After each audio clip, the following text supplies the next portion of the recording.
La station d'énergie Shenhai numéro 1, haute de près de 40 étages, a quitté la province chinoise du Shandong dans l'est de la Chine en janvier. La plateforme a parcouru quelques 1600 000 marins tirés par des remorqueurs jusqu'à arriver enfin sur la côte sud de la Chine. C'est la première fois que nous menons une opération de remorquage sur une aussi longue distance. Nous avons tiré plus de 53 000 tonnes d'équipements de production de pétrole et de gaz en haute mer. Nous avons été confrontés à de nombreux défis en cours de route, y compris les conditions de mer changeantes, les vagues et les risques de collision avec d'autres bateaux. Lors d'un incident particulier, la station d'énergie a balancé jusqu'à 8 mètres. La National Offshore Oil Corporation de Chine, ou CNOOC, a fait appel à une équipe de remorquage professionnelle pour assurer un voyage en toute sécurité. Sur le chemin de Hainan, ils ont maintenu la stabilité de la plateforme pendant la navigation et ajusté la vitesse en temps réel, la longueur et la tension du câble de remorquage afin d'éviter tout incident.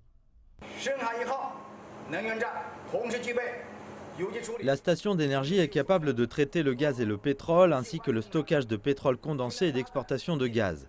La plateforme est équipée d'environ 200 ensembles d'équipements, de traitement de pétrole et du gaz.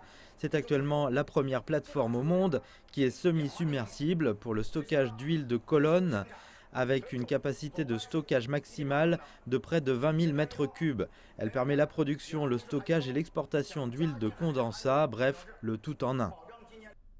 La station sera utilisée à Lingshui 17-2, un important champ de gaz en eau profonde. Elle fournira chaque année 3 milliards de mètres cubes de gaz au Guangdong, à Hong Kong, au Hainan et à d'autres régions.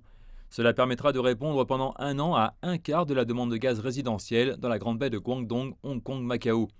La plateforme peut également stimuler le développement d'autres champs de pétrole à proximité et devrait aider à la construction d'une zone gazière de 1000 milliards de mètres cubes dans la mer de Chine méridionale en s'appuyant sur les réseaux de pipeline existants pour maximiser la production.